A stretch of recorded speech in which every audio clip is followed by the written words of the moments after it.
Picture this, Christmas Eve, 2019. Snow falls softly on the streets of downtown Seattle as last-minute shoppers hurry past a figure huddled in a worn military jacket outside Macy's department store. Most people look away, quickening their pace. Some drop loose change into her weathered cup without making eye contact. She's just another homeless veteran to them, invisible in plain sight. But what they don't see is the faded insignia barely visible on her jacket collar. What they don't know is that this woman once commanded respect in the most elite military units. What they can't imagine is that her story will soon intersect with someone who recognizes what others missed entirely. In just 72 hours, this dismissed figure will go from sleeping on cardboard to sitting across from military officials, from begging for spare change to being offered a life-changing opportunity. Her journey will expose shocking truths about how we treat our veterans, reveal the hidden stories of women in special operations, and prove that sometimes the most extraordinary people are hiding in the most ordinary places. This is the story of Master Sergeant Elena Rodriguez, a woman whose service record was so classified that even she had forgotten some of the missions she'd completed.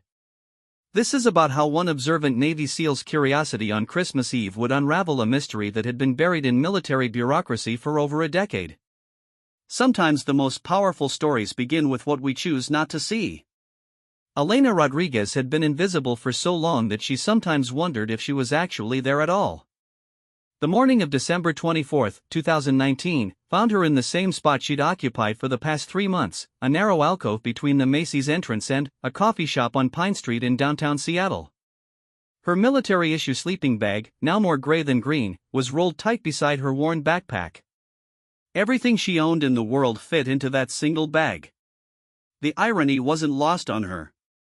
15 years ago, she had been responsible for equipment worth millions of dollars, leading covert operations that required split-second decisions affecting national security.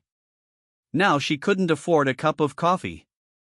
The transformation hadn't happened overnight, but the end result was the same. Master Sergeant Elena Rodriguez had become another statistic, another face in the crowd of forgotten veterans. She pulled her jacket tighter as the December wind cut through the streets. The jacket was her most prized possession, though it looked like something from a thrift store. To most people passing by, it was just an old military surplus coat, faded olive drab with patches so worn they were barely readable. But Elena knew every thread, every insignia that had once marked her as part of an elite unit so secret that their missions were still classified more than a decade later. The morning rush brought its usual parade of commuters, each lost in their own world of smartphone screens and steaming coffee cups. Elena had learned to read people during her years on the street. The ones who avoided eye contact completely were usually dealing with their own struggles. The ones who looked but didn't stop felt guilty but were too scared or uncomfortable to engage. The ones who dropped money without speaking were trying to ease their conscience without getting too involved. Mrs. Chen from the flower shop next door was different. She was one of the few people who actually spoke to Elena like a human being. Every morning at 7:30 sharp, she would emerge from her store with a cup of tea and a small bag of pastries. "Good morning, Elena," Mrs. Chen said, right on schedule. She was a tiny woman in her 70s, but her voice carried the strength of someone who had survived hardships most people couldn't imagine. "How did you sleep?" "Better than yesterday, not as good as I hope for tomorrow," Elena replied, accepting the warm cup gratefully. It was their daily ritual, this small exchange that reminded Elena she was still human. Mrs. Chen studied her with kind eyes that missed nothing. "You were in the military, weren't you? I can tell by the way you sit, the way you watch everything around you." Elena nodded. She'd never shared details with Mrs. Chen, but the older woman had an intuition that cut through pretense. "Army. Long time ago. My late husband was Navy. Korea." Mrs. Chen settled beside Elena on the cold concrete. "He used to say the hardest battles weren't the ones you fought overseas, but the ones you fought when you came home." Elena felt something tighten in her chest. Mrs. Chen never pushed for information, never asked invasive questions about how Elena had ended up on the streets.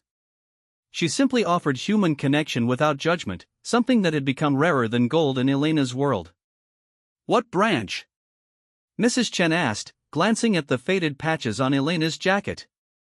Special operations, Elena said quietly.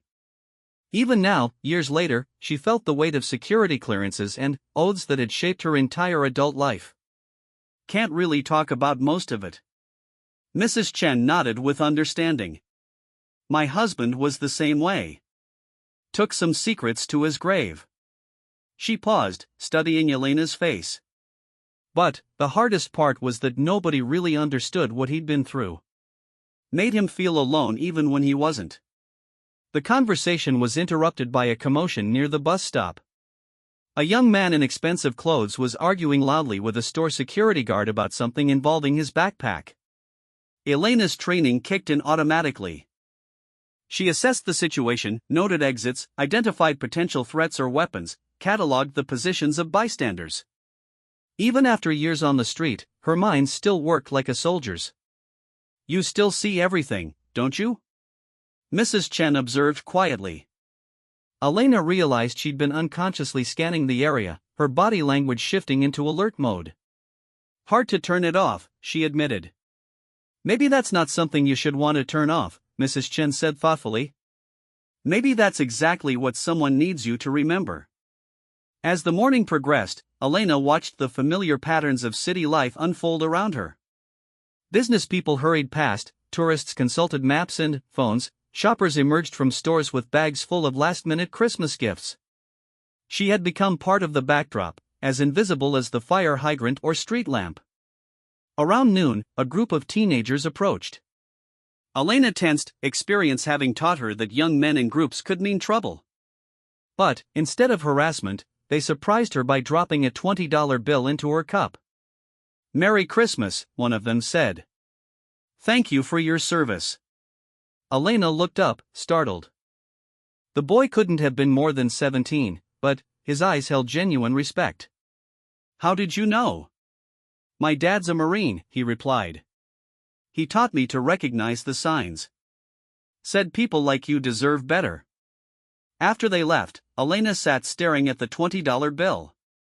It was more money than she usually collected in a week. But, more than that, it was recognition. Someone had seen her not just as a homeless person, but as a veteran who had served her country. The afternoon brought colder weather and fewer passers-by. Elena wrapped herself in a thin blanket and tried to conserve body heat. She'd learned to enter a kind of meditative state during the long, cold hours, a technique that had helped her survive far worse conditions during her military service. Her mind drifted back to Afghanistan, 2007. She'd been part of a joint task force conducting psychological operations in Kandahar province. Her job had been to gather intelligence, build relationships with local women, and support counterinsurgency operations in ways that male soldiers couldn't. It had been dangerous, delicate work that required language skills, cultural sensitivity, and nerves of steel.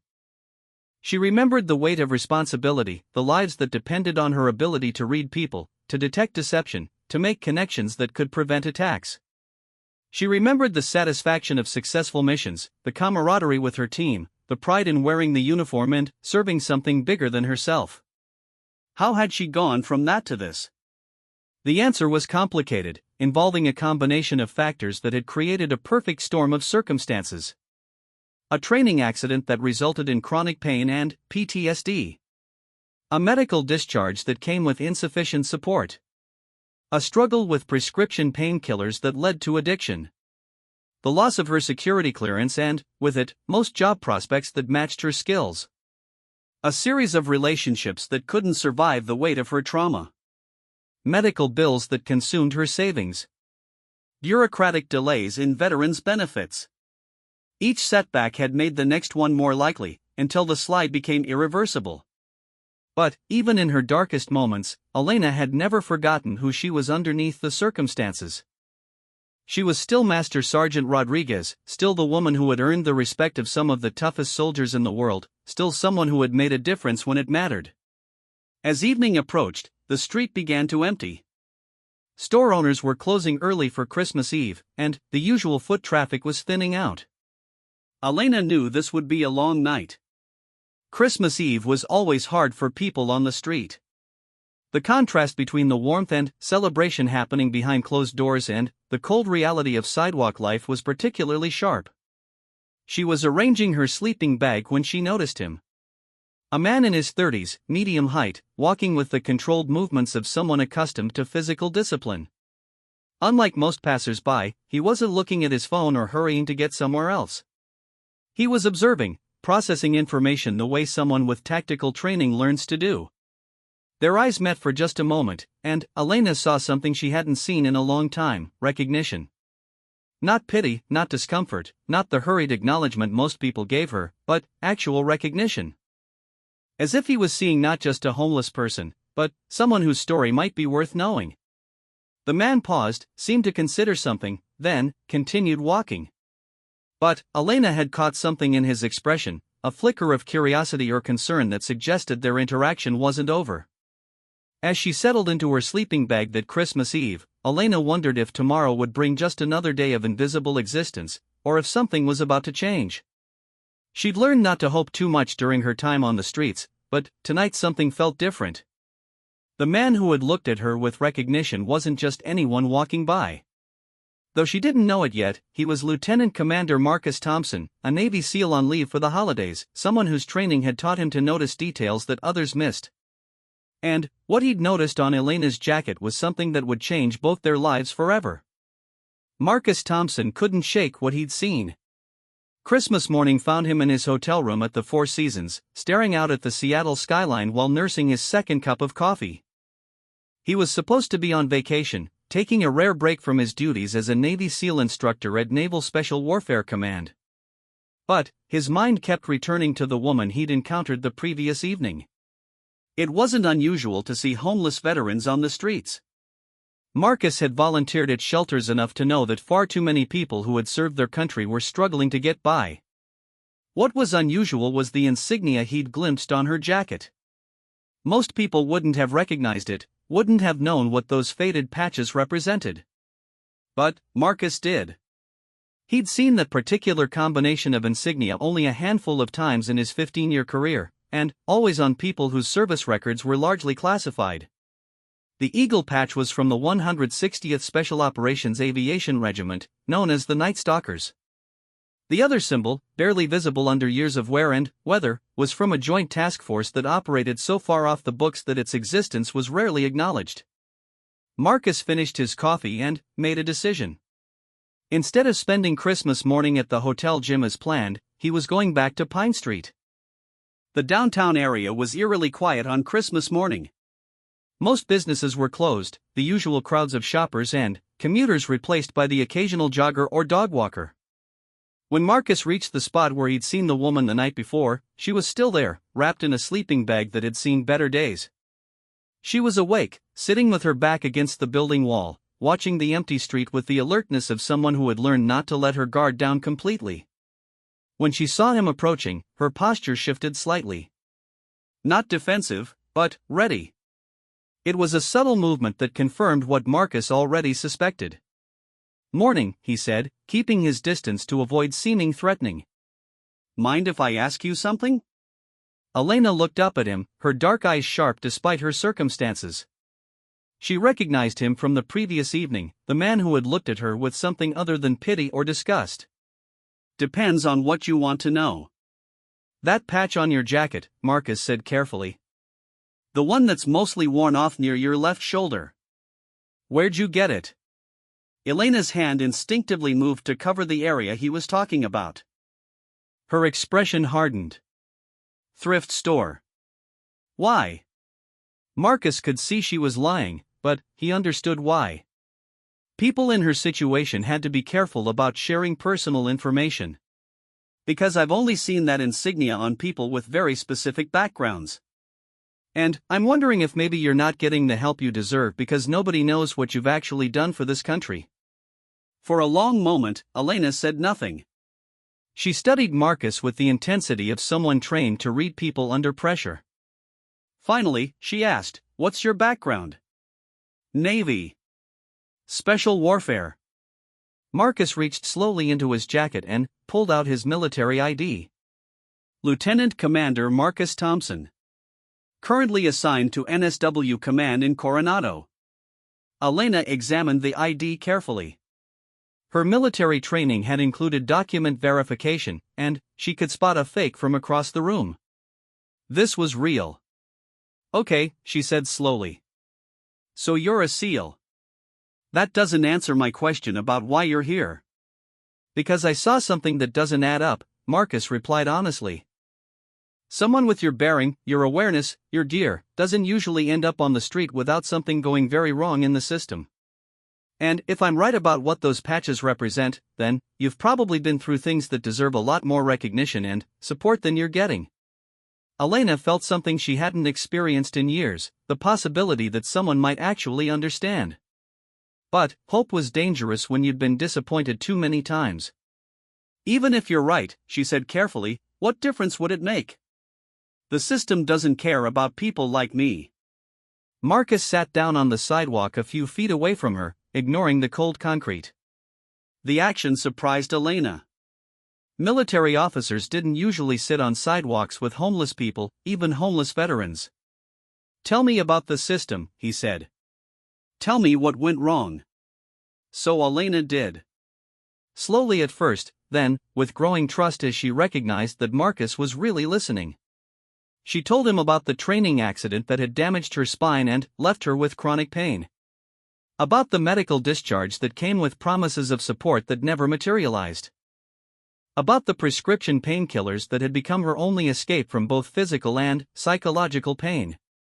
The addiction wasn't immediate, she explained. I followed the prescriptions exactly at first. But, when the pain got worse and the pills stopped working as well, I started taking more. Then, when the prescriptions ran out, I found other sources. You know how that story ends. Marcus nodded. He'd seen too many good soldiers fall into similar traps. What about the VA? Veterans Services? Elena laughed, but there was no humor in it. The VA wanted to help, I think. But my medical records were incomplete because half my service was classified. They couldn't verify what I'd done, what I'd been exposed to, what might have caused my health problems. Without complete records, I couldn't get the disability rating I needed. Without the right rating, I couldn't get the benefits that might have prevented everything that came after. And the classified stuff stayed classified, Marcus said, understanding the catch-22 she'd found herself in. Exactly. I couldn't talk about most of my deployments, couldn't explain what had really happened during the training accident, couldn't provide evidence of the trauma that was eating me alive. To the bureaucracy, I was just another soldier with back problems and a drug habit. Marcus was quiet for a moment, processing what she'd told him. In the special operations community, stories like Elena's were whispered about but rarely addressed directly. The very nature of classified work made it difficult for veterans to get proper care when things went wrong. What was your unit? He asked gently. Elena hesitated. Even now, even in her current circumstances, the habits of operational security were hard to break. Task Force Phoenix, she said finally. Psychological Operations and Human Intelligence. Afghanistan, 2005 to 2009. Marcus felt a chill that had nothing to do with the December air. Task Force Phoenix was legendary in special operations circles, one of the most effective and secretive units of the Afghanistan war. Their work had been so sensitive that most of their operations remained classified more than a decade later. Jesus, he said quietly. You were Phoenix. Elena's eyes sharpened. You know about Phoenix? Only stories, Marcus replied. Rumors, really. But, if half of what I've heard is true, you guys saved more lives than most people will ever know. For the first time since he'd approached her, Elena smiled. It was a sad smile, but real. We did good work, she said simply. Made a difference when it mattered. They sat in comfortable silence for a while, two warriors sharing space on a cold sidewalk. Finally, Marcus spoke again. Elena, right? That's what the woman from the flower shop called you. Elena Rodriguez. Master Sergeant, retired. Not that it seems to matter much anymore. It matters, Marcus said firmly. It matters more than you know. And I think I might be able to do something about your situation. Elena looked skeptical. Like what? Marcus pulled out his phone. I've got contacts at the Pentagon, people who specialize in helping veterans with classified service records.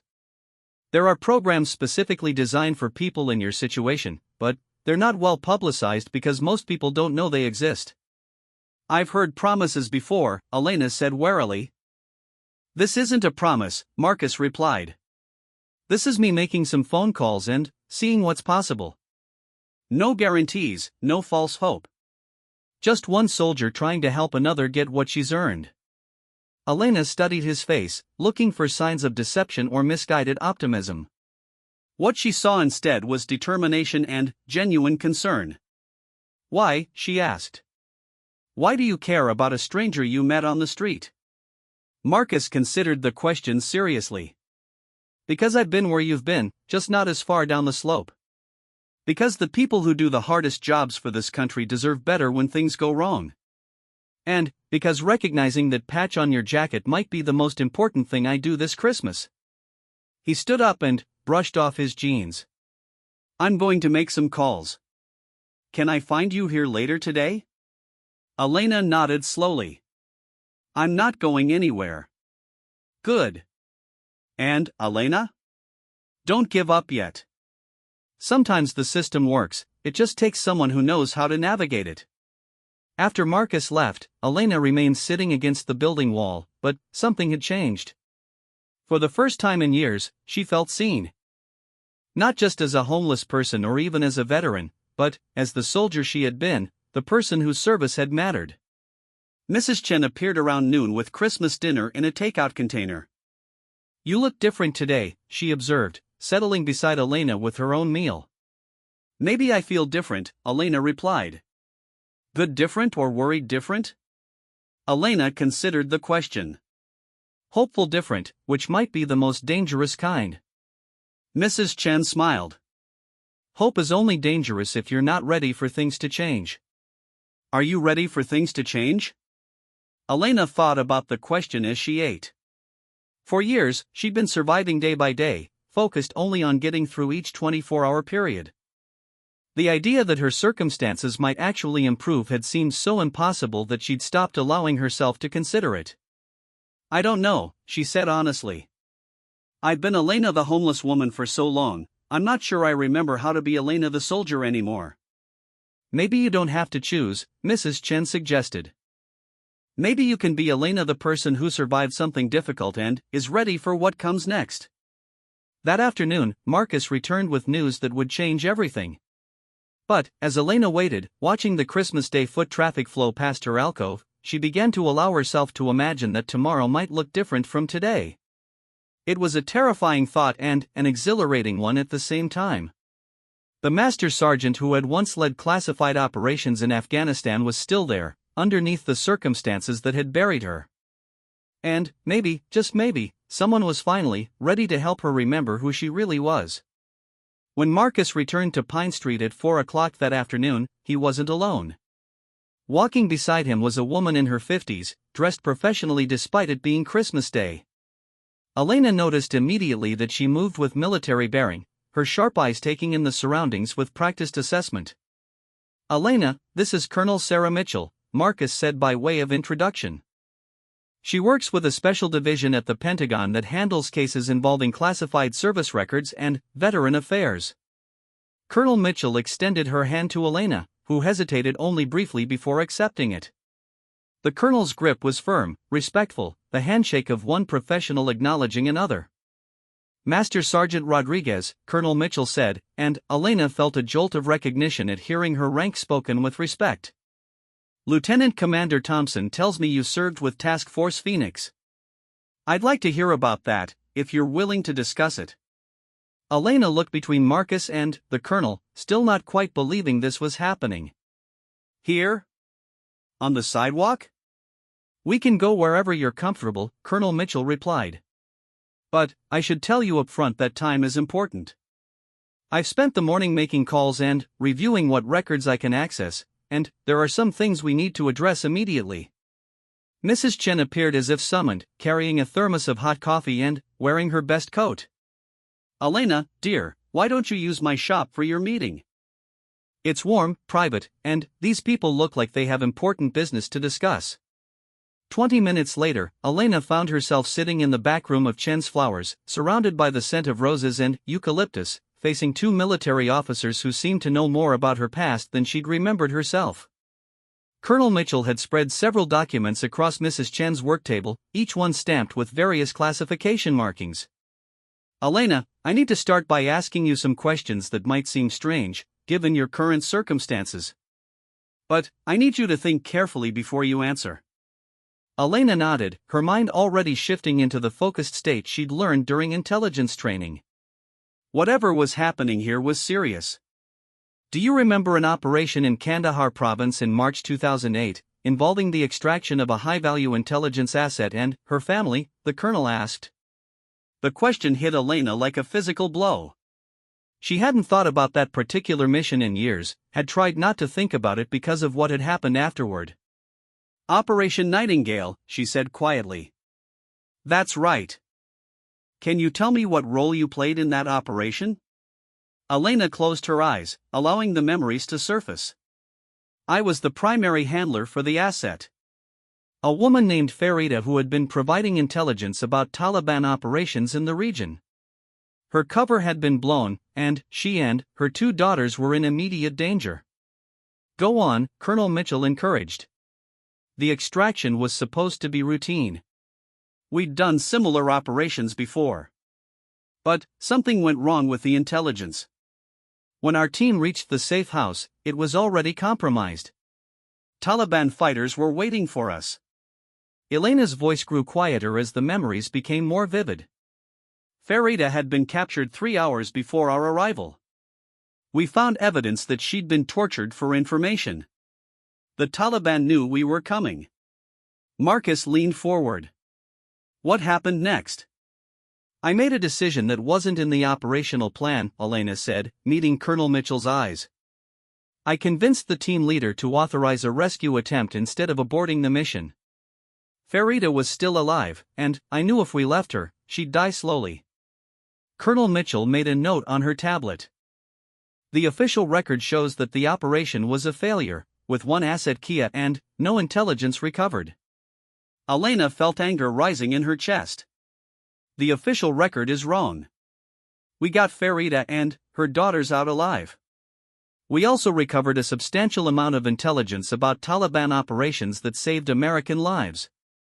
But, because the operation went beyond its original parameters, and because Farida couldn't be officially acknowledged as an asset, everything got buried."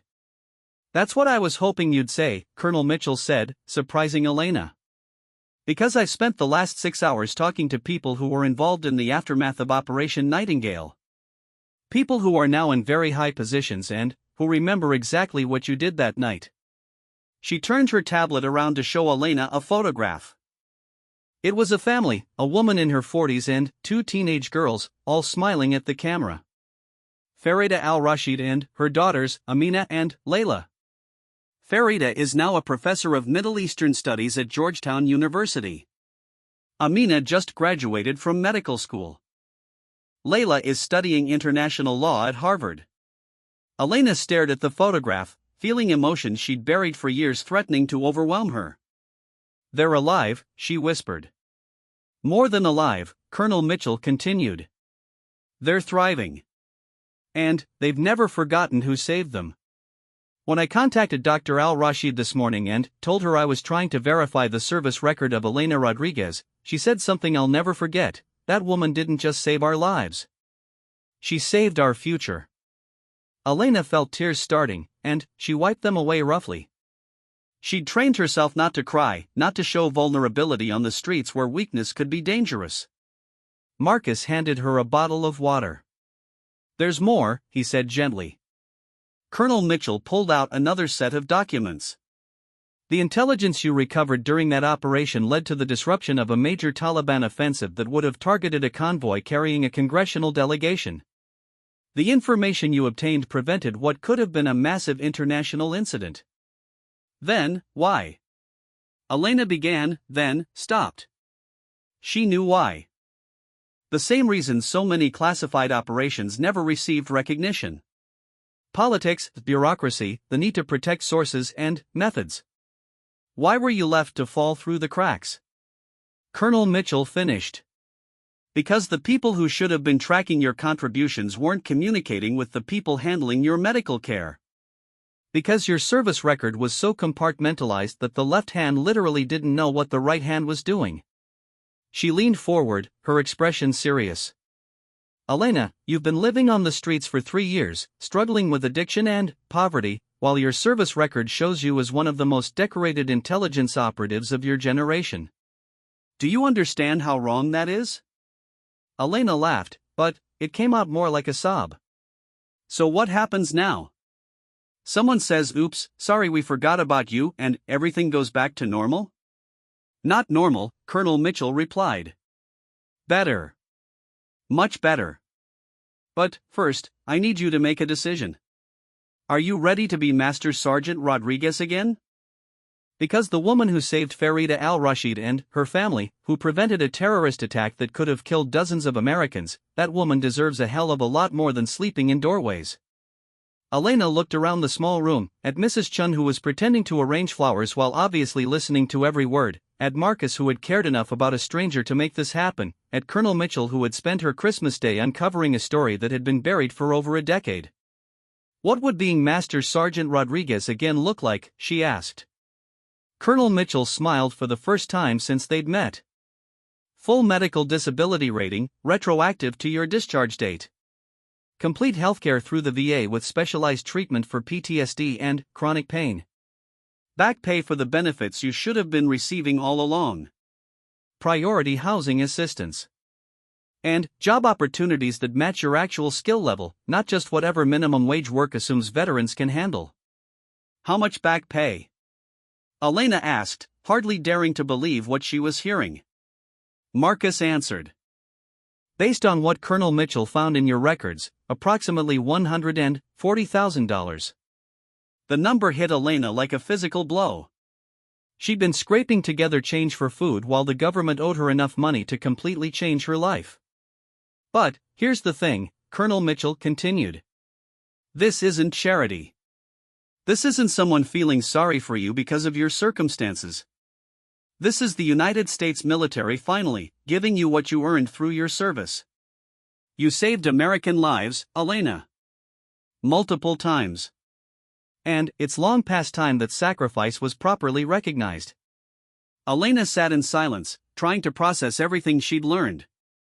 The woman who had been dismissed and ignored for years had actually been a hero whose contributions had been filed away and forgotten. The addiction and homelessness that had defined her recent life were the result of systemic failures, not personal ones.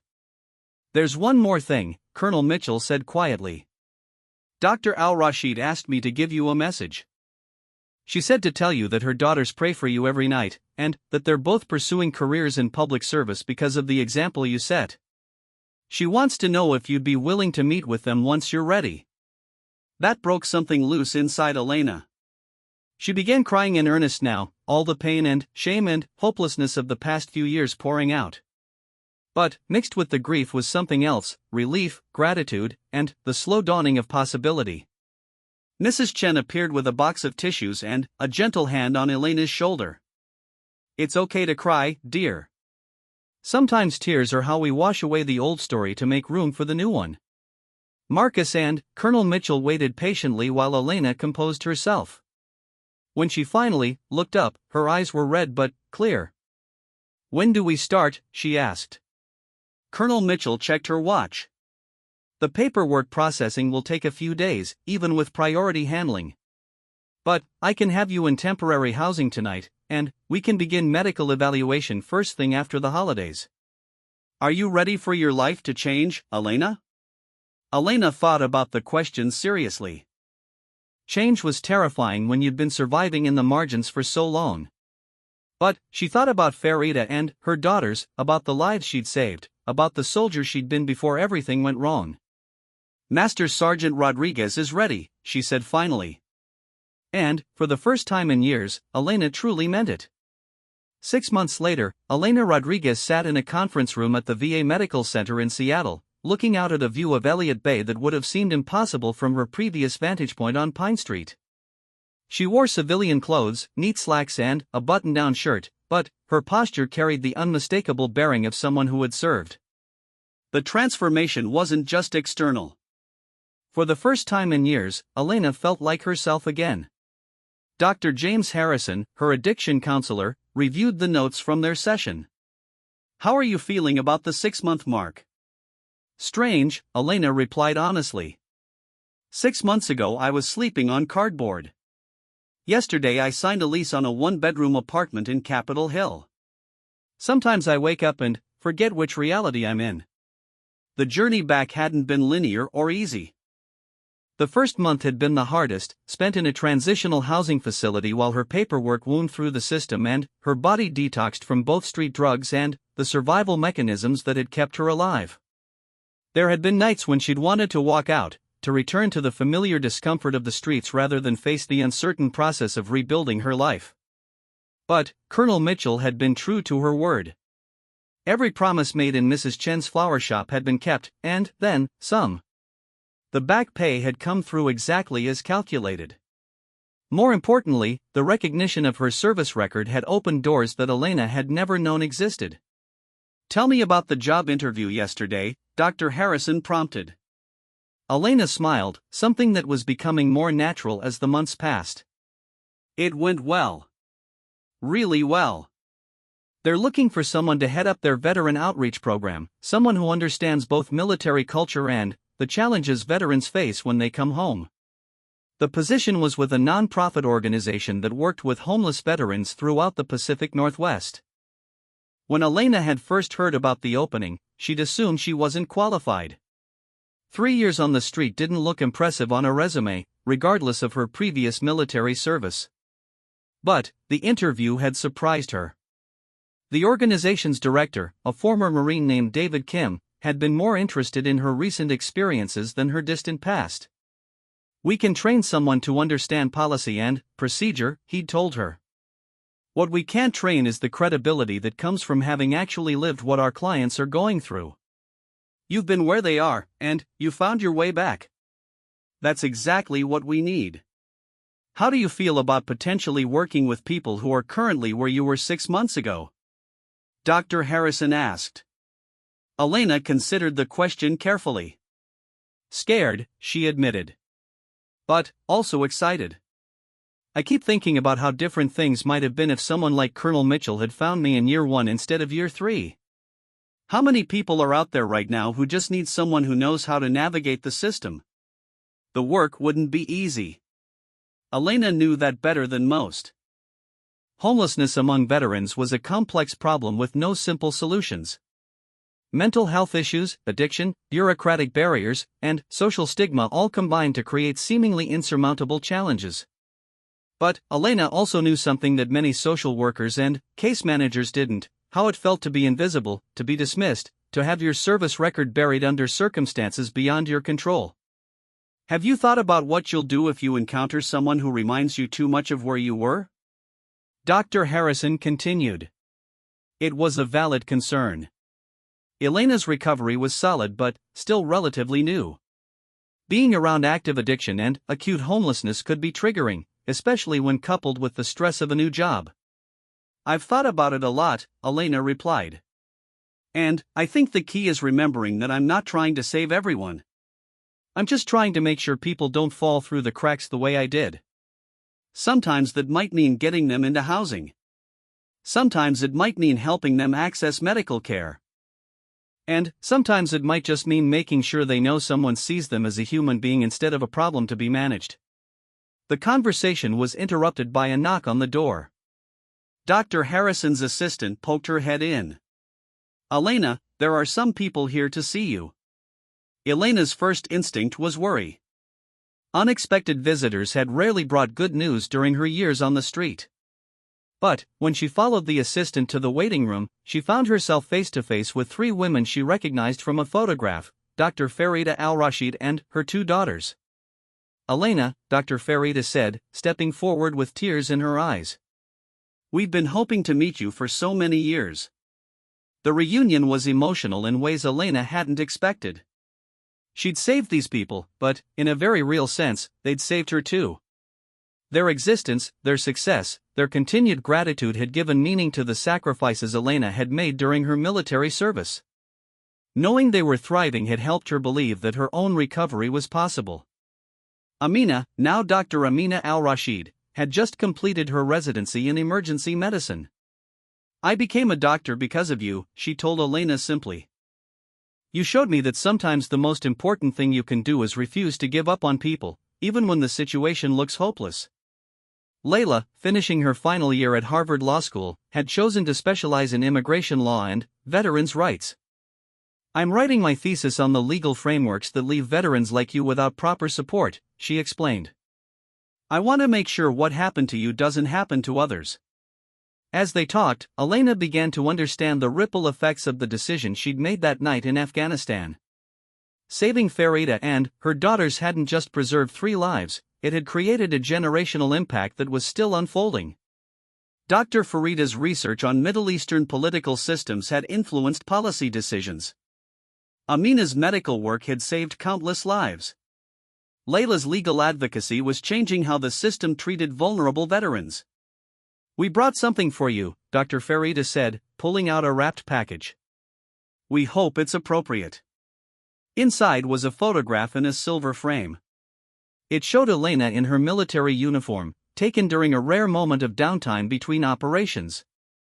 She looked younger, more confident, unmarked by the struggles that would come later.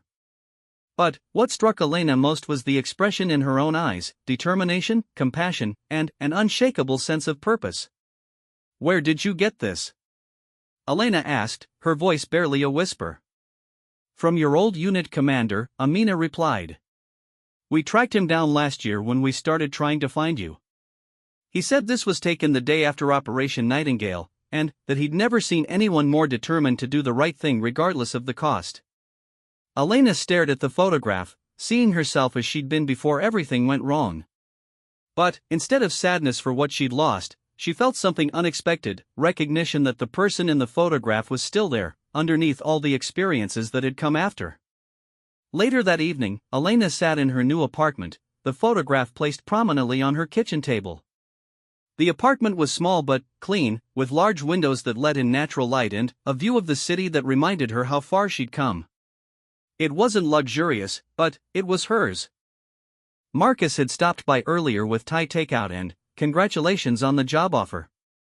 Their friendship had become one of the unexpected gifts of Elena's recovery. He was someone who understood both her military background and the challenges of transitioning back to civilian life. You know what I realized today? Elena had told him over dinner.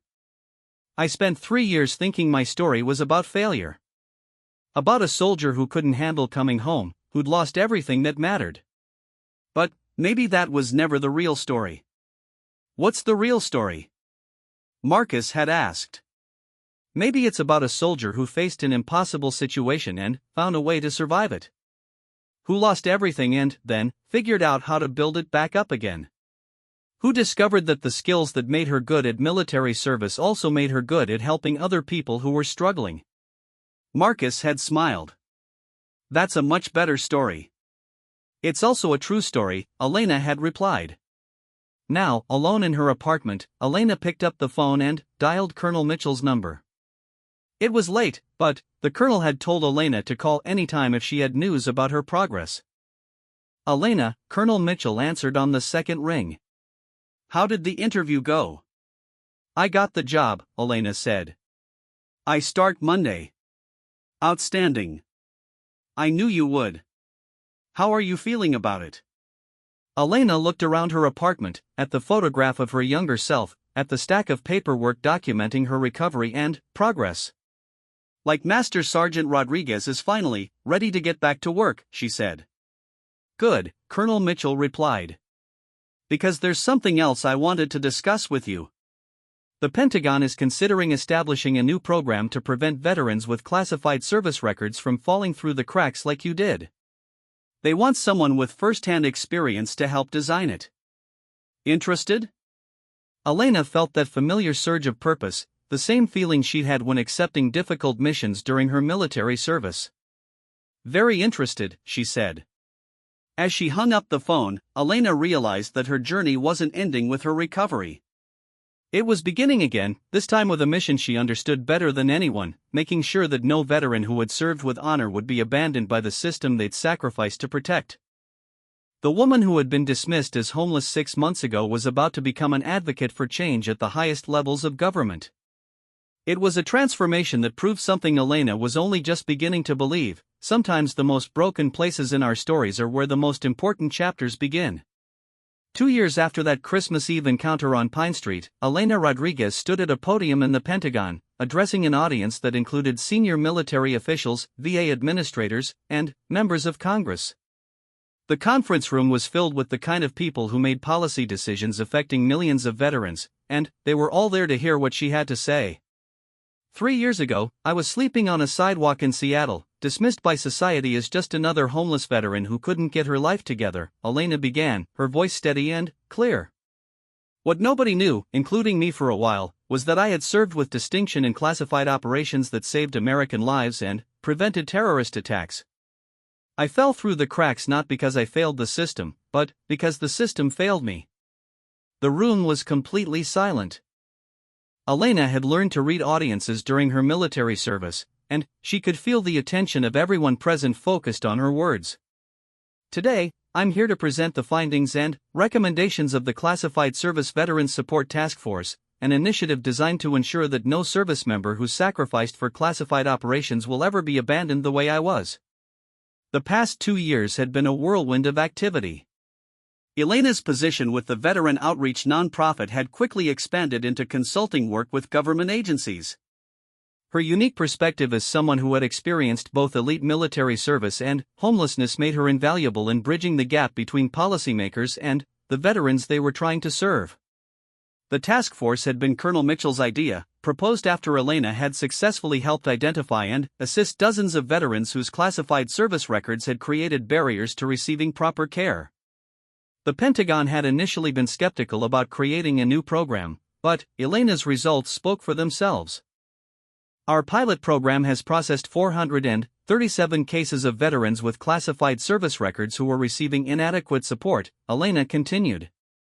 Of these, 312 required immediate intervention to prevent or address homelessness, addiction, or suicide risk.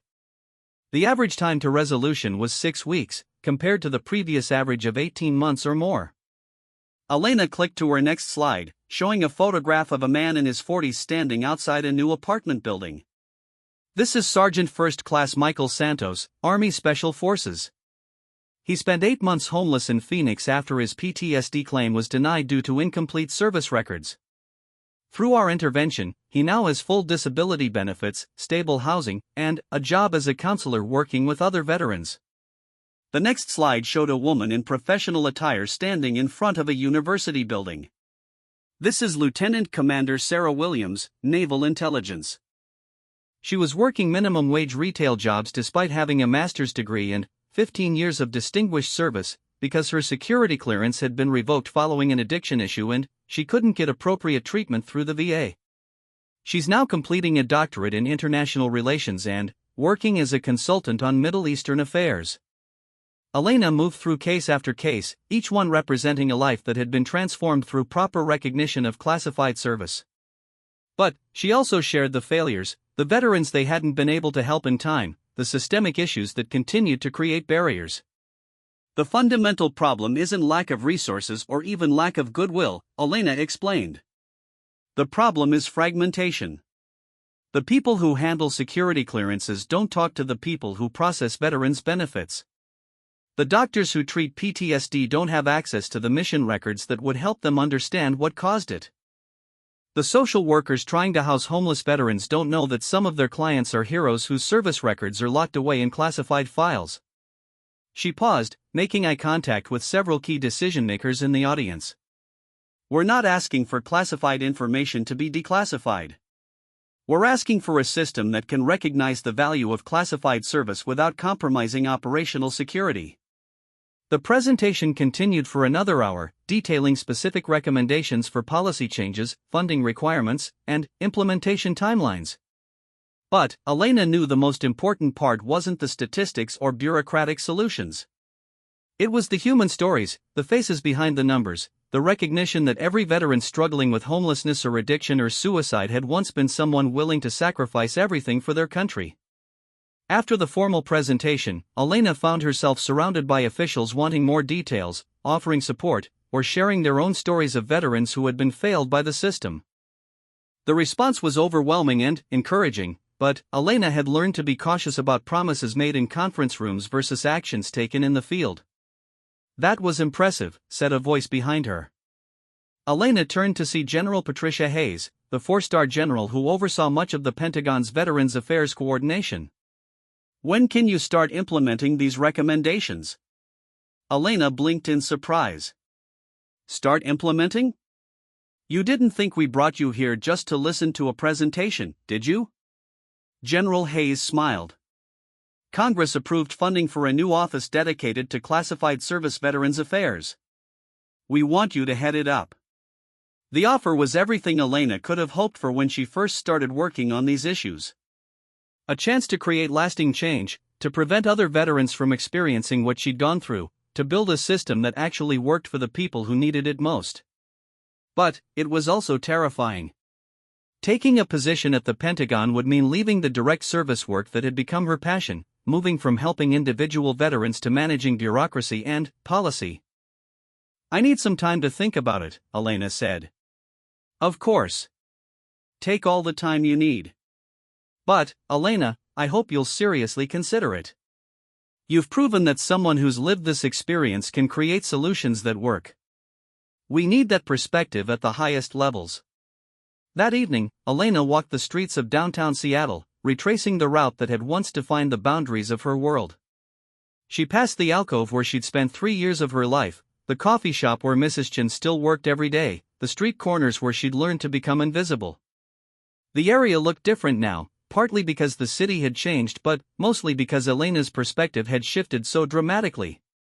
What had once been a prison of desperation was now just another neighborhood, one with its own challenges and opportunities but not one that held any power over her. She stopped at Mrs. Chen's flower shop, where the older woman was closing up for the day. "Elena." Mrs. Chen's face lit up with genuine joy. "How was your big presentation?" "It went well," Elena replied. "They offered me a job. A big one." Mrs. Chen studied her expression with the intuition that had made their friendship so meaningful. "But, you're not sure you want it." "I'm scared I'll get lost in the bureaucracy," Elena admitted. "The past 2 years, I've been working directly with veterans, seeing immediate results. This would be different. More abstract, more political." Mrs. Chen locked the shop door and gestured for Elena to sit with her on the bench outside. It was the same spot where they'd shared countless conversations when Elena was homeless, but now it felt like sacred ground rather than a place of desperation. "When my husband came back from Korea, he struggled with what you call PTSD," Mrs. Chen said quietly. "Back then, they didn't have names for it or programs to help. He felt guilty about surviving when friends didn't, angry about things he couldn't control, lost in a world that didn't understand what he'd been through." Elena listened, recognizing the familiar patterns of veteran trauma across generations. "He tried many different ways to heal," Mrs. Chen continued. "Some worked, some didn't. But the thing that finally made the biggest difference was when he started volunteering at the VA hospital, helping other veterans who were struggling. He said helping one person at a time was good, but changing the system that failed those people was better." "Did he ever change the system?" Elena asked. Mrs. Chen smiled. "He spent 30 years working for the VA, retiring as a senior administrator. When he died, hundreds of veterans came to his funeral to say that his work had saved their lives. Not directly, not one-on-one, but by creating programs and policies that helped thousands of people he never met." Elena understood what Mrs. Chen was trying to tell her. Direct service was fulfilling and immediate, but systemic change was how you prevented problems rather than just treating them after they occurred. He used to say that the hardest battles weren't the ones you fought overseas, but the ones you fought when you came home, Elena said, remembering Mrs. Chen's words from that first morning they'd really talked. That's right. And he learned that sometimes the most important way to fight those battles is to make sure the next generation of warriors doesn't have to fight them alone. That night, Elena called Colonel Mitchell to accept the Pentagon position. The decision felt right in a way that went deeper than career considerations or personal ambition. It felt like the logical next step in a journey that had begun with a chance encounter on Christmas Eve. 6 months later, Elena moved to Washington, D.C., to establish the Office of Classified Service Veterans Affairs. The work was challenging in ways she'd never experienced, involving congressional hearings, interagency coordination, and budget battles that sometimes felt more complex than any military operation. But it was also deeply satisfying. Within the first year, her office had helped more than 2,000 veterans access benefits they'd been denied due to classified service records. More importantly, they'd established protocols and training programs that would prevent future veterans from falling through the same cracks. One morning, Elena received a call from Marcus, who was still stationed in Coronado but frequently consulted on her office's initiatives. "I've got someone I want you to talk to," he said. Army Sergeant, Special Forces, recently discharged with chronic pain issues. His service record is heavily classified, and the VA is giving him the runaround on his disability claim. Sound familiar? Elena smiled, reaching for her notepad. "Send me his information. I'll make some calls." As she hung up the phone, Elena realized that the circle had completed itself. She was now the person who could prevent other veterans from experiencing what she'd gone through. The woman who had once been dismissed as homeless was now in a position to ensure that no one else would be abandoned by the system they'd served to protect. The transformation wasn't just personal, it was generational. Elena's work was creating a legacy that would outlast her own career, establishing protections and support systems for veterans whose sacrifices might otherwise be forgotten or ignored. Later that day, as Elena walked past the Vietnam Memorial on her way to another meeting about Veterans Affairs, she thought about all the names carved into that black granite wall. Each one represented someone who had given their life for their country. But Elena knew that the real victory wasn't just in honoring those who died, but in properly caring for those who survived. The homeless woman who had been invisible on Pine Street had become a force for change at the highest levels of government. It was proof that sometimes the most powerful transformations begin with the simple act of one person seeing another person's true worth, and refusing to accept that anyone who had served with honor should be forgotten or dismissed. Master Sergeant Elena Rodriguez had found her way home, and now she was making sure others could find theirs too.